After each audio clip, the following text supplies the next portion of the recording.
Good evening and welcome to the Cheltenham Exchange. I was waiting for the little intro music then, but that's only when we're live. No. Waiting to do a little dance.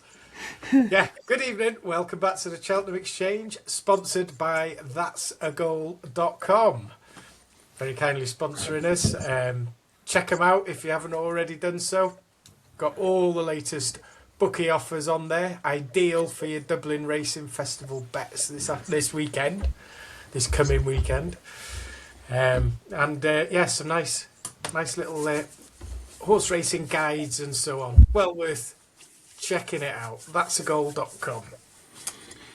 So, evening, folks. We are here tonight, Wednesday evening, to record our Dublin Racing Festival preview.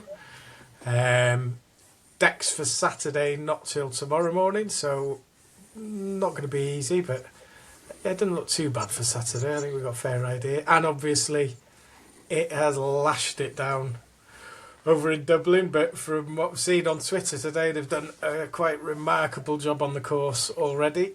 So Ian's extreme confidence that we're racing would go ahead seems very well founded. Yeah, everyone was panicking. Mr. Firkin cancelling his hotel and then rebooking it. You knew, Ian. You knew. The boss man knew. Evening, chaps. As you can see, I'm joined tonight by Alex and Ian. No Johnny tonight, unfortunately. He's busy packing his bags, ready for the flight over on Friday. Yeah. How are we both doing, boys? All good? Very well, thanks, OJ. I'll be there tomorrow, so flying over tomorrow afternoon. So I'm very much looking forward to it. Excellent. When do you fly in? I'm going Friday afternoon, about 5ish. Me and the father-in-law, first time for him, third for me. Can't wait. Big group of us this time, massive group. Excellent. I'm sure you'll It's 17, isn't there, Alex? I think we worked it out. Something like that, yeah. Yeah. It's certainly a lot of us. Brilliant. Should be a cracking weekend, lads. Excellent. And good weekend at Cheltenham last weekend, Al? Yeah, it was. Yeah. I didn't stick around for all the racing because I've also got a season ticket at Cheltenham Football Club. So I made the smart decision of leaving before the 3:00 race, and ended up seeing the whole Cheltenham game. Although they were terrible, but yeah, it was a good weekend all in all, and few beers were drunk. So yeah, no complaints. Good stuff. Did plenty of hobnobbing whilst you were there? Did you, Ian? Did. So we bumped into Froggy Paul, Mr. Beck, and Jamie and Liam were there. Bumped into Liz. So we all met and had a quick chat and discussed what happened with Sergino, and then with the last race, and it was with the delay with the sinkhole they found. It was just a farce. But did I take much from it? Probably not. But unfortunately, was that what the other circumstances? But the odd Maestro Conti, I think, was quite good in the Triumph Hurdle trial. He possibly is probably the best, other than, who was the other one? Minella Study. I think they're the two probably best British ones, and we'll probably see the best of the Irish on Saturday. Coming on the weekend. But other than that, say Great Dawning, and then the New Line as well. I'm not sure. They may. Well, I know they're both. Great Dawning obviously last day said it was a prep run and the New Lion won, but he wasn't really convincing. But yeah, sadly it didn't take much, I think, going into the festival. It's it's a funny one with the New Lion, isn't it? I mean, on paper that form a couple of times now, just beating the Nemean Lion by length, wasn't it? I think in the end. Too great, does it? No. Yeah, champion hurdle. Wow.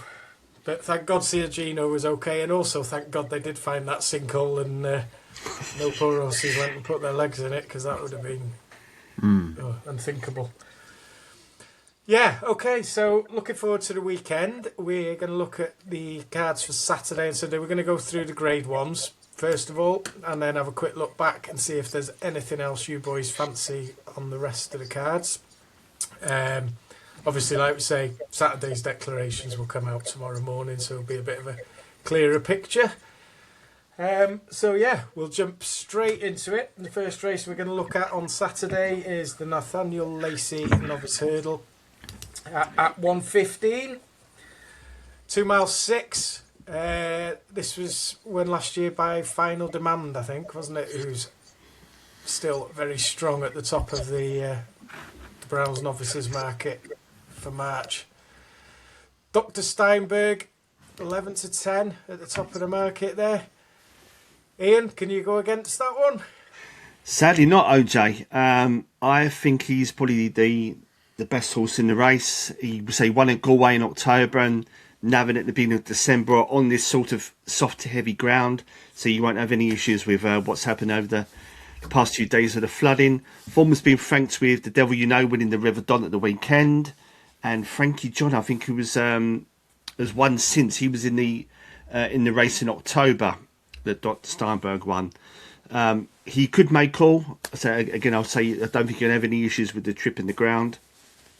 One thing I will say that Ginger Joe told me about, talking about progeny going away from the race. He's from a Dr. Dino. Now, Dr. Dinos don't really produce many 3 mile horses. I think the Bag of Wild was the last one that won over 3 mile, and he's currently the favourite for the Albert Bartlett. So take my opinion as you want, but it's quite interesting that he's favourite for that. And if you look back and say he's the Dr. Dino progeny, there's not many horses that go and step up in trip to 3 mile, and normally 2 mile, 2.5 mile speed horses. So take it as you will. 11 to 10%. There's other bets you possibly could do with William Hills if you fancy him for the Bartlett to maybe win this and the Bartlett at the festival. But so Dr. Steinberg for me, OJ. Lovely. Thank you, Ian. Alex, are you thinking the same lines? No, I'm going to take him on. I'm going to probably have a go on Santos Sospir, the second favourite, Gordon Elliott's. Has form on testing ground, has won a couple of times on heavy ground before. I mean, it's pretty obvious the ground is going to be pretty testing at points at this weekend. So, I'm looking to take advantage of that. As I mentioned, he won last time out earlier this month. That was on heavy ground. He's also won quite a big maiden back in November. There were 24 runners that day, and some of them have actually come out and done pretty well. I'm not too keen on Dr. Steinberg. I know that a few of the horses that he's beaten have come out. I think 2 of them have come out and won. But from his first race, I think they've had 18 runs since combined the horses that are behind him, and only one of those was a win. So I'm not particularly too keen on that form. I'll happily take a chance on the second favourite. Nice each way price as well there, 7 to 1. That'll be the one for me. Indeed, nice price. Lovely, thank you, Alex. So Ian's on the favourite, and Alex is on Santo Sospir for Gordon Elliott. Right, we'll move on to the Juvenile Hurdle over 2 miles, which is at 150. And Narciso Has, who's been a bit of a talking horse all season, heads the market here. But we have one of Ian's horses to follow for the season. I do believe Mange 2, Ian. Mange 2, indeed, OJ. Yes, I'm sticking with her. She had 2 wins. Sorry. Yeah, 2 wins this season. So she beat the favourite Narciso Has by 2 3/4 lengths at Fairyhouse. Now, granted, this was his first run in the season, so I know he's won since, but you could look into that. He may have needed to run, and she was that bit more race fit.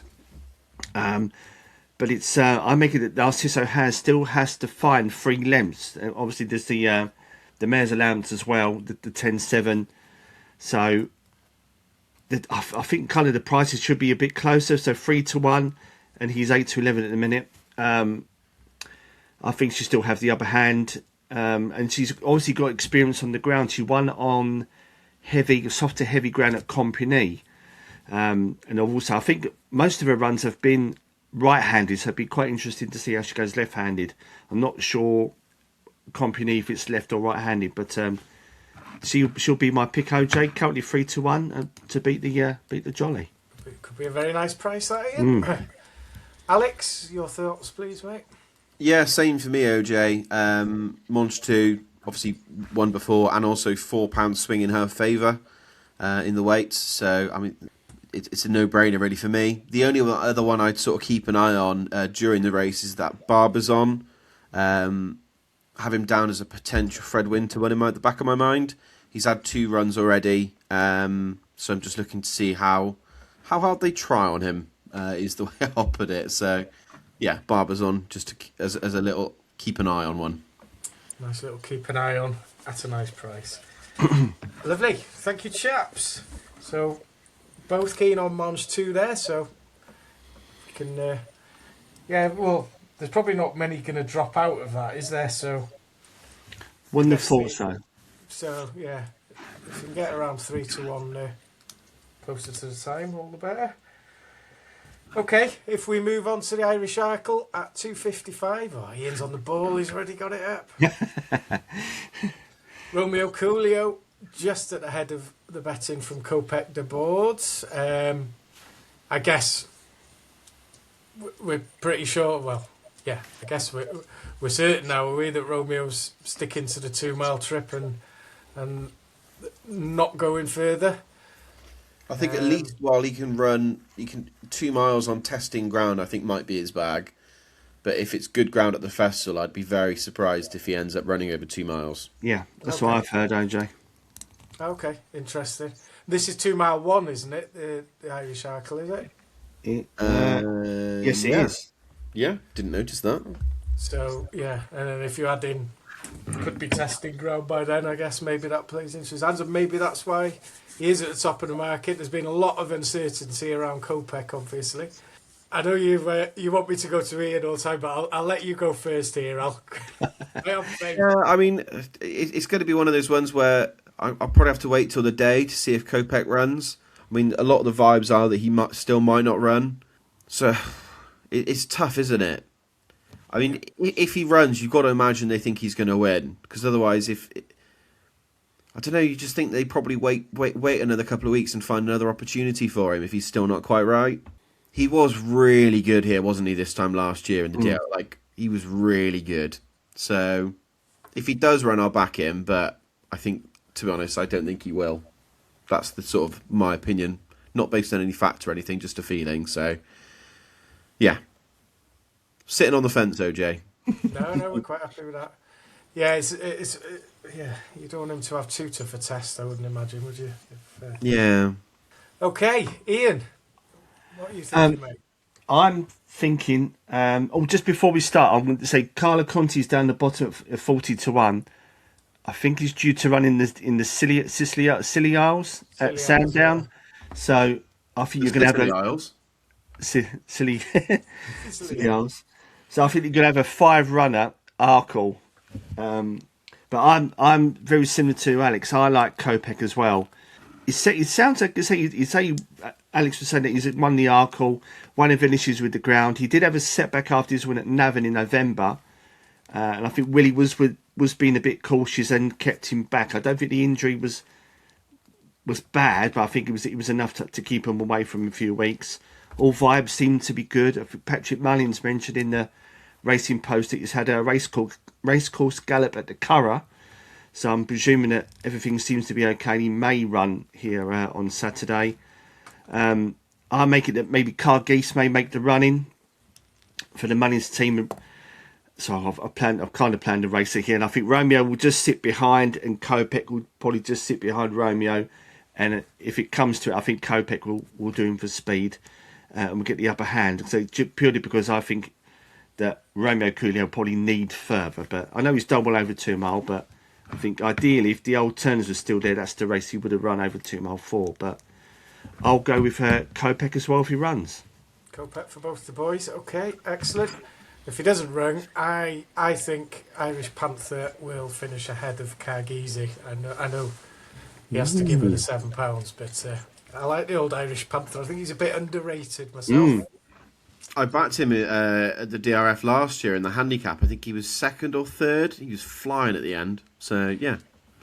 He's pretty consistent, isn't he? He always seems to run his race.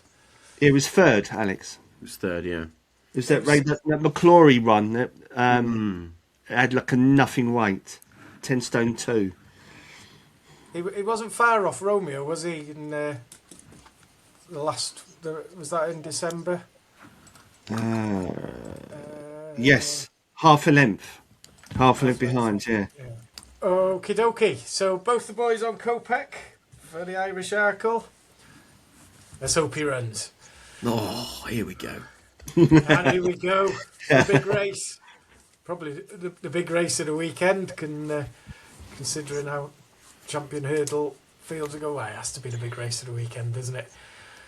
Alex, Galopan 6-4. I've got two horses for you in this race, OJ. So Gallopin wins. He just wins. He wins this and he'll win the Gold Cup. However, if you scroll down a bit, Ian, I'm going to be doing an each way on a nice little price. Keep going, keep going, keep going, keep going, keep going. Here we are, Stellar Story. Ooh. This is a horse that loves bottomless ground. They keep riding him on ground that's not ideal. I think he's going to run into a place. Nice 50-1 price, little each way.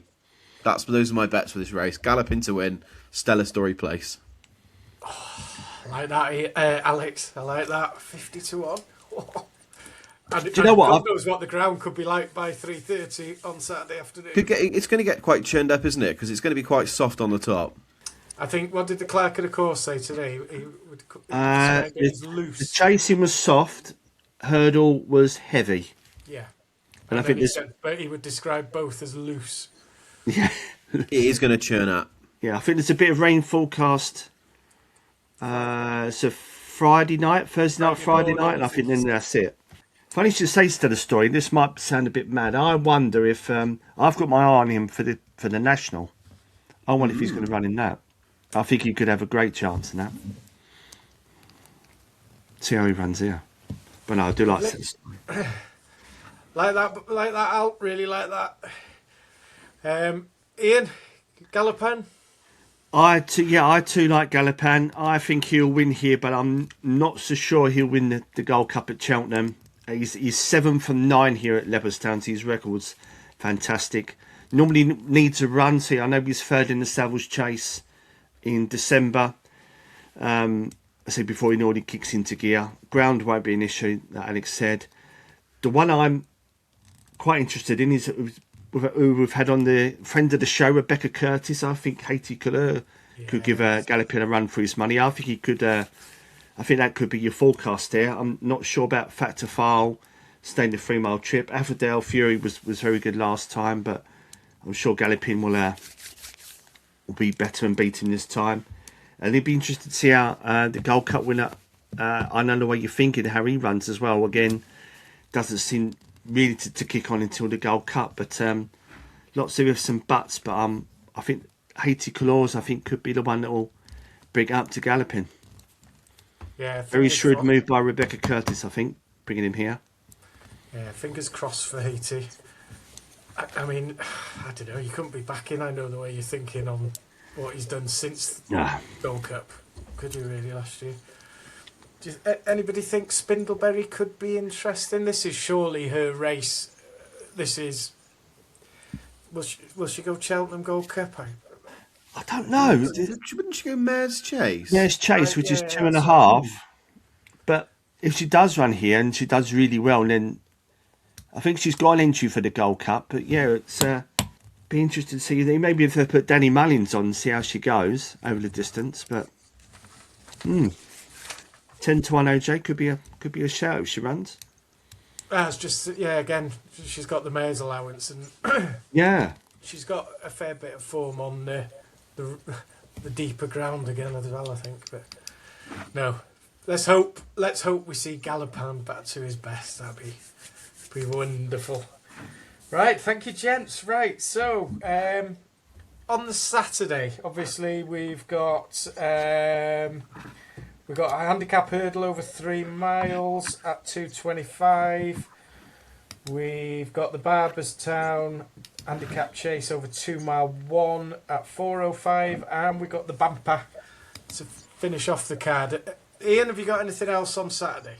I've got selections for all of them, OJ. So I said before that I've gone a bit mad with the with the studying this time. Again, this is before deck, so bear in mind that these selections may not run. I've potentially got 3 for the 2:25. I'll just bring it up. 3 of them? Yeah, well, so Try casting, come in. yeah, try. It's just the easy bet to do, isn't it? Really. Yeah, Easy bet. Keep they it are simple. county final. Who's the favourite? Currently 6-1. Zandabad for Tony Martin, and another one that was one of my horses to follow last season, who I think has been crying out for 3 miles, is Son of Anarchy for Gordon Elliott. And he's got a mark of 130 and 10.9 at the minute, so I think this could be his big chance running this distance. County final was a great chance.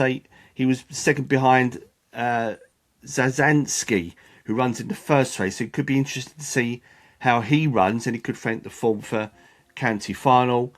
And typical Tony Martin, Zanadabad, however you pronounce it, been running over different distances. He's won his last 2 at Sedgefield and Newcastle. And again, he's got a mark of 131, 10 stone 10. So they're the 3 I've got my eye on for that race at the minute. So whether they're declared, I'll probably do each ways. And county final, I'll probably have to do a win, but the other 2 I'll probably do each way. Like that, Ian. Alex, what are your thoughts on Zandabad? Because he was one. Was he the one that won the Chester Plate or something, or was it the other one? Yeah. He's Aga Khan, isn't he? I think. He He's the didn't he win a breeder. Scottish National. Or am I thinking of another horse? Not Scottish National, Scottish Champion Hurdle. Or am I thinking of another horse? He ran on the flat at York, so I'm just looking at him now. Over 1 mile 4. So that was Galway. No, I'm thinking of someone else. Yeah, there was another one, wasn't there? That started with an A. Similar sort of name. Running Northumberland Plate on the Andabad. Yeah, Andabad. So Zandabad was 3rd in the Chester Cup in 2024, beaten well under a length by Zoffi. But yeah, was it his other one, Amiriam or something like that? I know there was a Tony Martin horse like this that you had your eye on for a while. Yeah. Yeah. Who was that horse? He was second in the Scottish County Handicap, Alex. Maybe that's what I'm thinking of. Yeah, behind Affadil. But that was Feb 24. You never know with Tony Martin, do you? No, and this is it. This is he's been running over funny distances. 10 stone 10, I think. I'm trying to find that horse now, OJ. It's going to do my head in. It's quite interesting, actually. So he's going off 131 here. And look at this Emmett Mullins. Emmett Mullins, 9 stone 11, 118. Looks like typical Emmett Mullins could be absolutely thrown in 8-1. You know, interesting though. You say that about Zandabad when at Newcastle, the last race. Yeah. So that was in a novice hurdle. They ran off 135 there, so presumably that's the UK tax, is it? Yeah, must be. Not that it was, obviously it wasn't handicap, but that was won convincingly as well. Maybe there's a bit of juice in that. Lovely, okay. Amzian. Yeah, Amzian is that horse. Alex, is there... Amzian. Amzian, that's the one. Amzian. Found it. It starts with an A because it's a silent H. Amzian. Amzian. Alex, is there anything you do like in here? Nothing in here, no. It's too early for me to have a look at the handicaps until we got decks. That's fine, that's fine. Okay, we'll move on to the 405, Ian, because he's got selections in them all, the boss man. Yeah. I've got a couple in this as well, OJ, so just a couple of small notes. The first one, Gavin Cromwell has come into form right at the right time. Oh, he has. And it's Adragul. Won at Leopardstown last time out, and he's really out the top 3. The other one, who won this race last year, 25-1. The red pen, Ampian Diag. I've got it written down. Yeah, good. It's got a good record. I think it's won 2 out of 3 races at Leopardstown. Paul Nolan again has come right into form. 38% win rate. He had 2 big wins at the weekend. Feet of the Dancer and The Devil You Know. So I think that's a massive price, 25-1.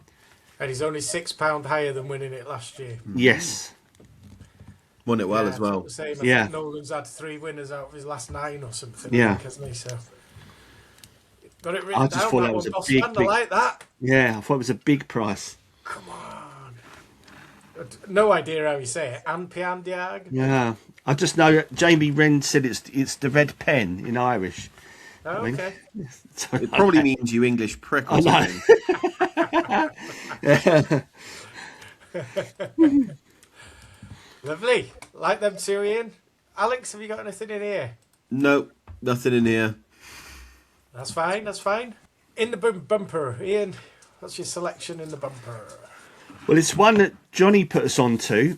A couple of weeks ago, I think, and it's now the favourite. It's a bit weird that there's no Willie Mullins runner in the bumper, and it's Charismatic Kid for me. Impressive performance in December for the previous trainer, Colm Ryan, and it's obviously now with the Gigginstown team and Elliott, and I think No Limit, who was fourth in the race, the previous race, has come out and won since.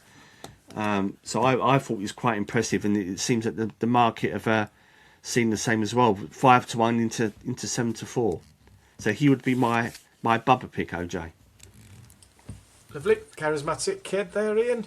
And Alex, you got anything in the bumper? I'd probably take a chance on Charles Burns' horse. Been progressive, shown progressive RPRs over its last 3 starts. Last start was 115 RPR, which is comparable to the favourite. So at that price discrepancy, I'd take a chance on him, and the extra experience should help. Lovely. Like that, boys.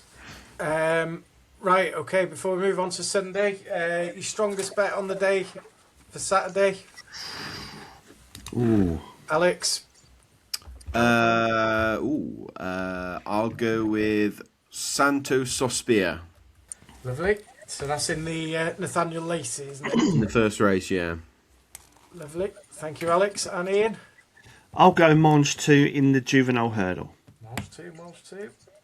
Can I list a couple other horses that are running on Saturday that might not be running at Leopardstown to keep an eye on?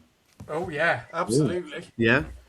So when we were at Nicky's, we were trying to get some information about him on horses to follow. And the best answer he gave us was that he had horses that were juveniles that he was particularly keen on. And I remember someone asked him a question about the horse that that had been bought from the Boulding Yard. From the Bouldings, yeah. Oh. Yeah. I think it was about 600 or 700,000 or something it was bought for. That's Fantasy World. At the moment, it's entered in the Scottish Triumph on Saturday. So that'll be one to keep an eye on. I've seen over the last sort of week or so, the price has collapsed for the Triumph. It's gone in from like sort of maybe a few weeks ago, it was sort of 33s into about 15, 16s, that sort of price.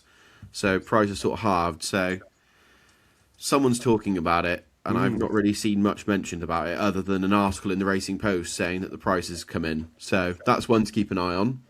And then the other one I'm keeping an eye on is Madara, one of my old favourites that won at the Dublin Racing Festival a couple of years ago. Second run now after a long break. Entered at Sandown on Saturday. The first time it was back, it didn't look like they were really trying with him. So I'm probably going to keep an eye on him to see if they try with him this time or if they've got a target at the festival. Maybe the plate is what's in the back of my mind. 10-1. Alex. Love That drift in there probably suggests he either isn't running or he isn't trying. So one of the two. Madara's Skelton's now, was it? Yeah. He was with before? Sophie Leach before, wasn't it? Yeah. Was it Sophie Leach? Yeah. Reevely used to ride all the time, didn't he? We went to Sophie Leach to Kieran Burke. He had one run, and then Kieran Burke to Dan Skelton. So he changed up 3 times in about 6 months. Love that, Alex. Love that. And yeah, just a couple to keep an eye on for interest elsewhere. So, yeah. I hadn't noticed Fantasy World at the entry there, and that's one I've been desperately keeping an eye out for. Did you say he was quite highly rated on the flat? I've no idea about flat racing, OJ. It's all a mystery to me. Just go on, quick look. Just on this race, Kit's Ball is running. Is not running in Ireland. It's running in the Scilly Isles, and I believe Mr. Cobden is jocked on Kitzbühel, confirmed today. And Carlo Conti is saying that he's going to come here as well. So I'm guessing that would be like Jordan Gameford, I think, will probably run for Elliott. Yeah, Actually, just same back number 5 as well, still ally. It should be Miami Magic. They've all come out and won, so it should be like a cracking race. going back to Fantasy World, yeah, looking at the flat kind of form, when 3 out of 8 on the flat and went off marks of 75, 82 and 89, so pretty high ratings. I mean, there's that old simple add 45 factor, isn't there? So if you were to say it was a 90s odd rated, it would suggest. Well, according to the Racing Post, his official rating on the flat is 103. So 45 on that is 148, and that is a very good horse. Yeah. All eyes on, all eyes on. Yeah, and like you say, Silly Isles looks a good race. It does. On Saturday, potentially, which is obviously going to have a knock-on effect for the first race, which we're going to look at on Sunday. Because I think Kitzbühel's got an entry, but assuming he's going to the Silly Isles. Mm-hmm. So Sunday then, Ladbrokes. Come on, Ian. Yeah. Ladbrokes Novice Chase over 2 mile 6, or just under 2 mile 6. Final Demand, touched on him before, favourite for the Browns. Yeah, heavily odds on here. Romeo Coolio, we assuming's running the Irish Arkle. Did you say Jimmy DeSoy is also entered in the Silly Isles just now? Yeah, I think this race is going to be not a farce, but I think Jimmy DeSoy, Kitzbühel, Romeo Coolio, Carlo Conti. So that's 4 coming out this race automatically. So what's that leave? 1, 2, 3, 4. Another 5 runner race. So he's 9 to 4 on at the minute. I'll dread to think what it'd be on Sunday. Yeah. It could be open and shut case this then. Do you want to talk about it, or are we both he should win. So I think I've just read here, short field, prep run for the Browns, Kitzbühel going to Kempton, to Sandown, not Kempton. So yeah, that's all I put AJ. He should be too good for these. But is it a betting race? I don't know. Maybe you could put him in your doubles and trebles and say William Hill sometimes do win this race and win a race at the festival. That could be something to look at. Okay, thank you, Ian. Alex, similar thoughts? Yeah, similar thoughts. My angle at this will probably be trying to find a betting without market, and I'd then back Kay Doughty, who he's stepped up a lot since he's moved over to fences this season. First time out, he was second to Kitzbühel, only beating a length and a bit, and Kitzbühel obviously absolutely bolted up, didn't he? The next time out, so very happy with that form. And then his second start, he then won, beat Wingman 10 lengths, and Fishery Lane was 20 lengths behind that.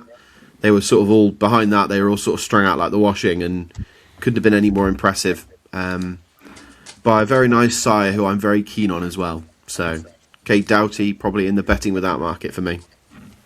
Lovely. That's a nice alternative there for Alex. Okay, thanks chaps. So if we go to the 140, Tattersalls Novice Hurdle over 2 mile. This does look interesting. Again, what have we got in here? We've got the talk at the top of the market. Ballyfad. There's a lot of talk about Ballyfad. The Reverend had a decent debut a few weeks ago. Davy Crockett, who wasn't he meant to be out for the season?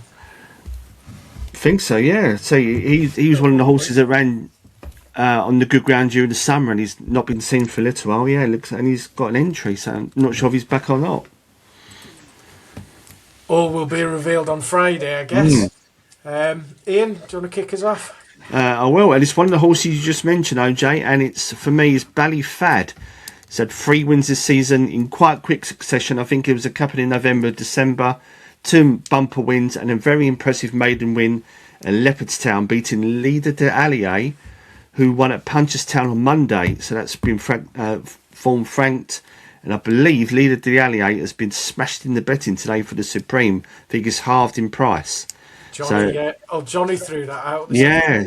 So what I thought was quite interesting. So yeah, it's could be in the favour of Ballyfad. So he would be my selection in this race, OJ.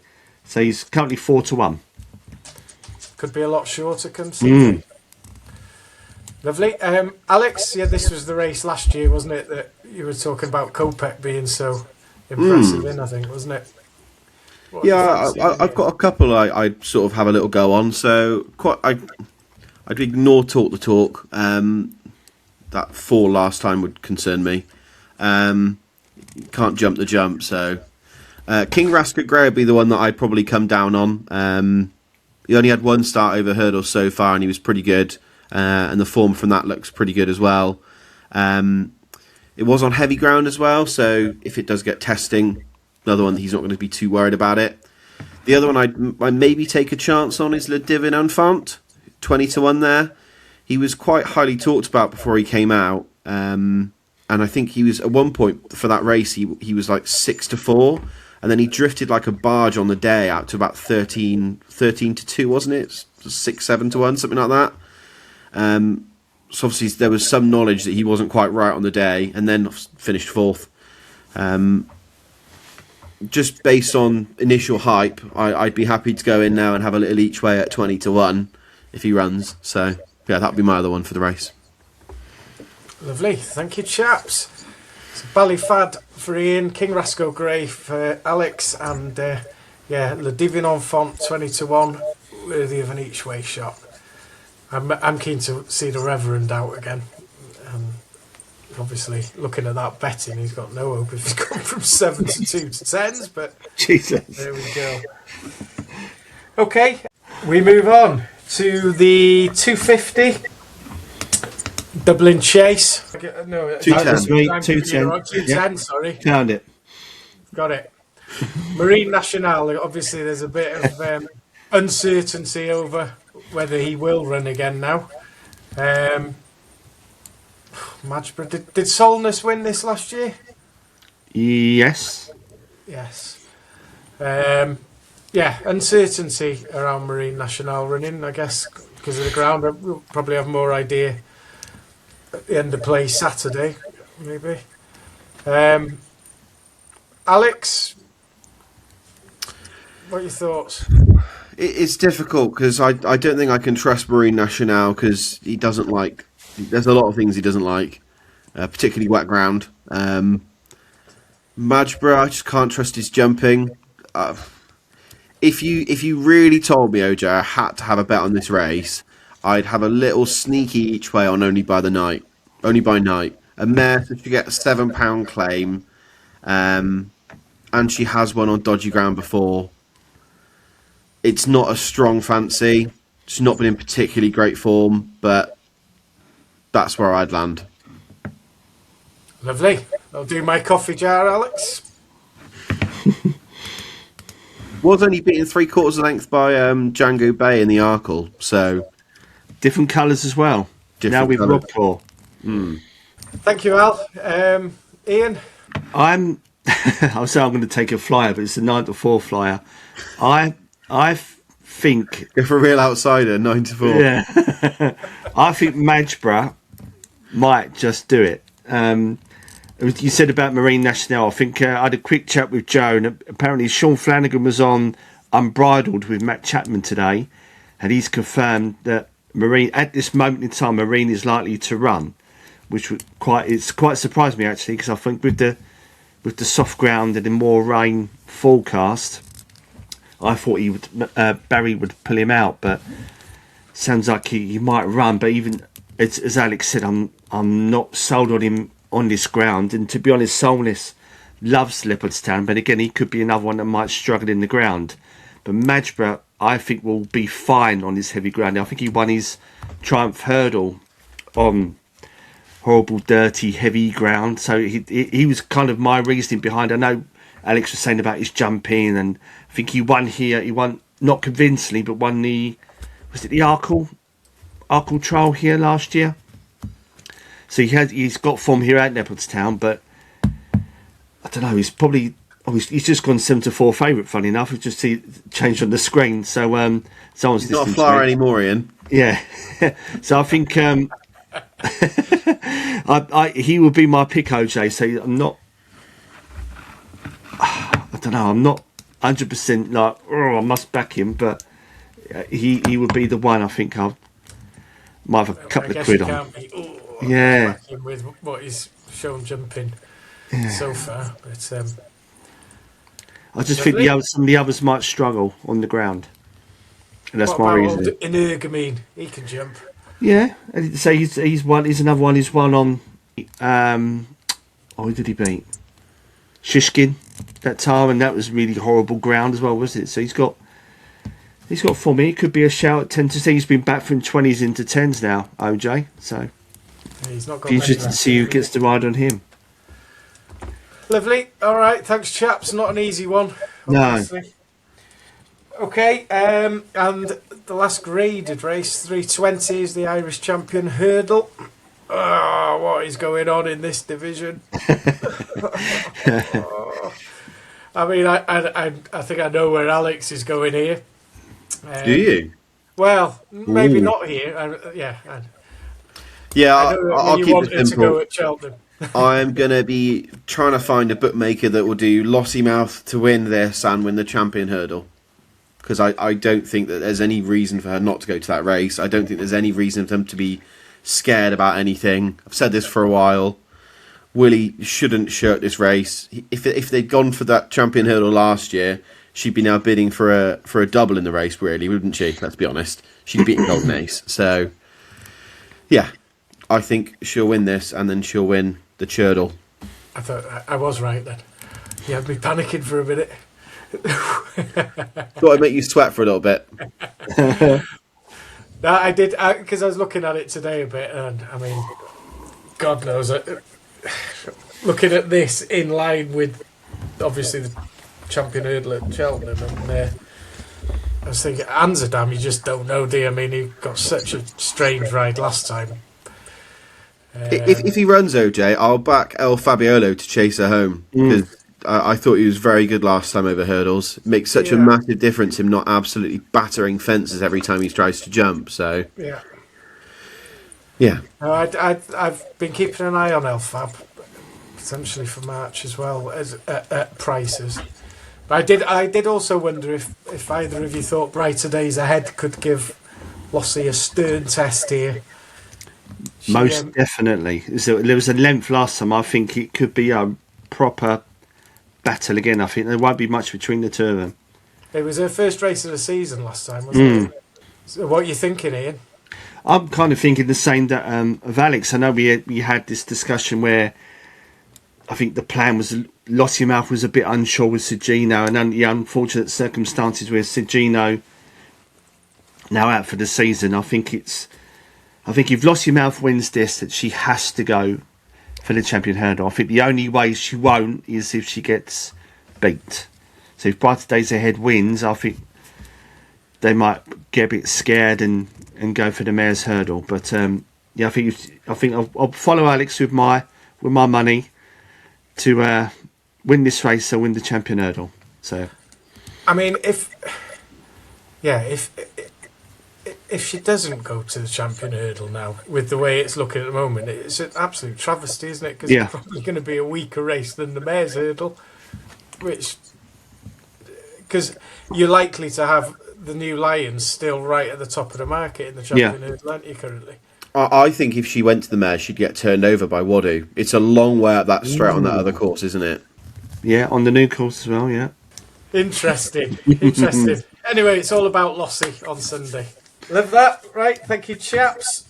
Rest of the card on Sunday. Not easy, obviously. Ian, have you got one in each race now, or? I have. You have? I have. Right, away you go. 12:40. In the 12:40, it's one we spoke about earlier. It's a horse called Adrienne, currently 10-1. Now, she has got form, potentially to see how the other two run. Narciso has and Mange too. She's been beaten by the pair of them. Now, depending on how they run, which I presume the pair of them are going to run really well, could frank the form for Adrienne.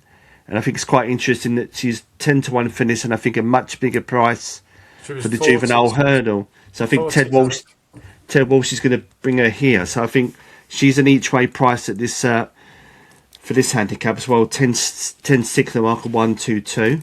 Have you got one for this, Alex? Not for this race, no. Okay. And I've got a couple in the 245. So Alex must have one in here. I have got one in this race. Yes, I have, OJ. I know what it is. I've got two. So Kim Roque is one of them.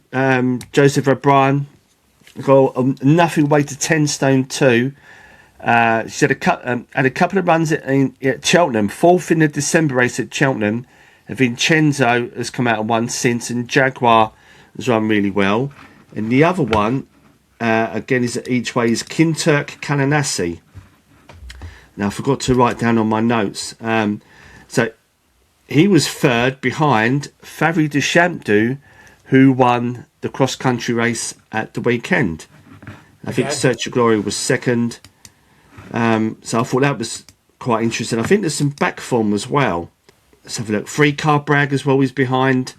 Beginning of the year, and Free Card Bragg has come out and won well since. And I think there's some other form in there as well. So they'll probably be the two I'll play each way, OJ.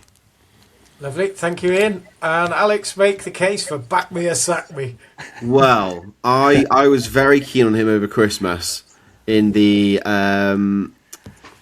Paddy Power Chase the day after Boxing Day. What ended up happening was he went for the race. There was a false start, so they had a standing start. There were 28 runners. He was inconvenient. Well, it didn't help him, put it that way. He was at the back after the standing start, and then he battered the first fence and then just didn't try. However, my case is still solid for why I like him. So, if you go back to his race in October, he was second at Cheltenham to 3 Card Bragg, who then chased home the Panic Attack, who won the Hennessy. Yeah. And the Whitbread. Yes. Yeah. The horse that was third that day was Holy Joe Smoke, who was flying at the end of the Whitbread. Paddy Power, whatever you want to call that race. Whatever it is. What is it called now? Who knows? There's a lot of nice form that's come out from that race. So I just think he's on a really nice mark, and he is going to scoot in one of these big handicaps one day, and I'm hoping it's today. Well, not today, but on Sunday. I hope. Saying about this Paddy Power Chase, Alex, say one of the horses I put up, Kinturk Kananasi, say Back Me or Sack Me was in the race as well. The horse that was 4th, Now Is the Hour, won the Fiestes as well. So that particular race, so you got Favre de Champdou, Now Is the Hour. There's quite a few of them that have come out and won, so that could be quite a nice piece of form for both the horses. The favourite was 6th in that race, wasn't it? Yeah. How do you pronounce that one, Ian? Number 28? Oh, Brakal Bocht. He's just had a stroke. There it is. Keep going, Ian. Ted Walsh again. The JP horse. Ted Walsh's JP horse, yeah, that's the one. So, Alex, at this juncture, with it, a strong Emmett Mullins fancy, are you doubling it up with Jarive de l'Est in the cross country come March as well? I'm already well covered on Jarive de l'Est at the moment, OJ. I can't be putting any more money on him. Love it. He does need to learn to jump better, though. Which they've got 3 months to school him. Well, 2 months to school him now. Oh, it's not even that. It's 6 weeks to school him. They better be doing some work with him, because his jumping left a lot to be desired on trials day. Lovely. Thank you, gents. Right, what have we got left? 352. Ian, have you got something in here? Well, I'm sure you have. I've kind of got 3. I've got one here. Oh, so Charles Burns, the elephant in the room. I started a joke. 4 to 1. He's been absolutely hammered.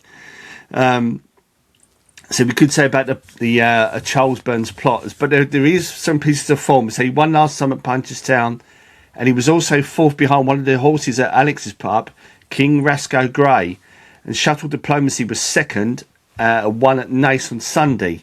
So with a mark of 1-2-6 and 10-4. So I think that form has probably played a big part of him now being favourite. One of the others I've looked at maybe each way is Mercia. A well-beaten 8th in the Fred Winter. Come out and won the Grade 1 Juvenile Hurdle at Aintree. Beaten again by the Arkle favourite Lulamba at Punchestown. And was beaten behind the talking horse Talk the Talk, who Alex mentioned the fell recently. So I think she could be an each way play. Now, and the last one is one that I can't take the credit for. I was watching the Jump Show with Dan Overall, and he mentioned a horse called, I'll just scroll down to the bottom, Ain't Got Wings. Martin Brazel only just joined. He's an 8-year-old, only just joined Martin Brazel, and within a week of the horse joining Martin Brazel, we chucked the horse in a race on the 22nd of December in a 2-mile free hurdle at Punchestown. Came 7th, but in that race, Glenn Kiln was 2nd and won a Grade 3 at Nace. Spillan's Tale was 3rd and won the Cotswold Chase at Cheltenham at the weekend. So I thought that was quite interesting. 10-12, and he again, Dan said that it basically could be one of these. It could be absolutely anything at 25-1. So they're the kind of the three I've got my eye on, OJ. Funny enough, I came across that today, and because he was saying it's the sort of horse that could be entered for every handicap hurdle and every handicap chase from the festival. Interesting. Yeah. Okie dokes. Thank you, Alex. Thank you, Ian. Alex, thank you before you even started there. No, it's all good. I do have one I quite fancy. This is a big price. Keep scrolling, Ian. You're too far up. It's not my kind of horses. Oh, I'm loving this. I'll keep going. Here we go. Blue Lemons. Oh. Okay. So I went over to Ferry House last year for the Irish Grand National meeting. He won that day, and it was on horrible ground. And he couldn't have been any more impressive. I've looked back at his previous form as well, when he was on sort of a flat nag. And all of his best form comes on soft or heavy ground. So that's a big tick in the box for him. Since he won that race, he was then chucked in a sort of the hurdle race that Lulamba won and Poniros second. Like, that was a very good standard race at Punchestown. But it was like a couple of weeks after the Ferry House race, so came a bit soon. And then he's been out twice since on good ground, which just doesn't suit him whatsoever. He pulled up at Cheltenham on good ground and then won at Ferry House next time out. Last month he pulled up at good ground at Leopardstown, so now we're getting some bad ground again. This is when he's going to come into his own. He's off 136, and he's won a grade 2 juvenile hurdle. So I think he's got a bit of juice in his mark, and he's getting the ground that he likes. So I think he's a nice bet at 33-1. He ran in the Duke of Edinburgh Stakes at Ascot. Good to firm. I think he fell out the telly, but yeah, quite interesting. It's time. It's time. Well, if you use your maths, OJ, he's a 97 rated flat horse. Add your £45, that's 142. He's off 136, so based on your simple maths, he's £6 well in. £6 well in. It's very everything I do. No, £7 well in. Bad maths by me. No, six. It's £7. £6. I don't know. £6, yeah. £6, 136. Yeah. £6 well in. Love it. There's one for OJ. Put £1 in the jar. Got £1 in the jar. No, not Funny Martin. Anything else now? It's all on Blue Lemons. I was going to say that I've got to keep the faith. You're going to laugh. Go on. A dream to share. Oh. Otherwise, it's going to end up at Ben Haslam, isn't it? I don't know what. Second favourite. I know he's 10 stone too. When was the last time he won? Leopardstown. Well, last it was Champion Bumper. Champion Bumper, probably. He won a maiden on 1 mile 7. Is that flat? You got me. Okay. Yeah, I'm keeping the faith. Otherwise, a dream to share ends up with Ben Haslam, and we'll be running at Sedgefield early November. What have we got left? Bumper. The Bumper on Bumper. Sunday. Can I go first in this one, OJ? I've actually got one I'm quite keen on. Go for it. I put up Celestial Tune to win the bumper at Cheltenham in November, and she duly obliged for me. So I'm sticking with her again. However, something I did notice is when we had our chat with Paul Nichols, we asked him who his favourite up-and-coming sire was, and he gave Maxios. And Maxios is the sire that produced both the favourite and the second favourite in this race, which I thought was just quite interesting. So there's another little tidbit for you. But yeah, Celestial Tune for me. Lovely. Like that, Alex. Nice strong one again. And Ian. Right. I might be a bit biased, but potentially my horse, I'll probably own a couple of hairs on, is going to be running in this race. Some Pretender for Willie Mullins. So she won a bumper, and she's got black type now. She's finished third in the 2 listed races. So she's currently 25-1. And funny enough, Alex mentioned the other one that she's tied into is Maximilian Lady, who's going to be running for the first time with Willie Mullins. I think when she was second behind the ill-fated Leah Dawn, she was with Tommy Halford. So I'll probably do them two. I'll back Maximilian Lady, and his Sun Pretender's currently a nice price of 25-1. Should be my each way play, but they're the two I've got my both the Mullins horses. I've got my arm for the mare's bumper, but hoping that I might be able to get the chance to go in the middle with all the syndicates racing team and see our horse run. So yeah, be quite good to see her run, OJ. That'd be fantastic. Yeah, I can see you there. Yeah, stylishly showing everyone up. Got in hand. Hobnobbing, the boss man hobnobbing. Yeah, me and Willie together. Excellent. Right, thank you, chaps. It's pretty tough, isn't it? But you got a bet of the day on the Sunday. Putting you on the spot. Ooh. You go first, Ian. I'll go with Ballyfad in the 140, OJ. Ooh. I'm going to stick with back me or sack me in that handicap. Oh, go on, Emmett. Go on, Emmett. Love it. Thank you, chaps. Well, very good. So yeah, hope you have a wonderful trip over there. That was excellent. Hopefully some of you find it useful. Some of you watching out there. Anything else on the weekend? Alex obviously gave us a nice little couple of tidbits Saturday. Alex, I don't know whether you've noticed this. This is why I'm leading into it. I noticed on Sunday. Do you know who's entered in a Pertemps qualifier at Musselburgh? No, who is it? Encanto Bruno. Oh, wow. Oh, really? Oh, that's interesting. As is Ahoy Senor in the same. No. But obviously, we don't know whether it'll be declared. But yeah, Encanto Bruno caught my eye in there. Yeah, he's not been seen for ages. 25-1. I was kind of Him, though, hoping he's just so ground dependent. Yeah. I was kind of hoping that you hadn't noticed, so I could. No, I didn't. Now with John McConnell. That was my moment. Not run since June 25. He was with John McConnell before, though. Yeah. He was with McConnell when he was a bumper horse. Yeah. And then he went to Cromwell, and then I think he only won once under Cromwell, didn't he? And that was at Cheltenham. Yes, at Cheltenham. Yeah, that was it. He belted up over 2.5 miles on really firm ground. I got one for you as well, Ian. Oh, okay. Transmission is also running on Sunday in the Edinburgh National.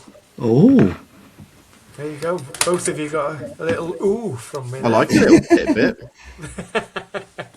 It's all about Sunday. What my way? Jupiter Allen. Got some old favourites in there. Lord of Cord. Oh, Ian, what's in here's another funny one for you. So the horse that you're involved in an ownership where you own a hair on the horse's back, run Sunday. Yeah. There's a horse that I own a hair on its back that's also running Sunday at Market Raisin. Jukebox King for Kim Bailey. Oh, okay. So we could do our little syndicate double.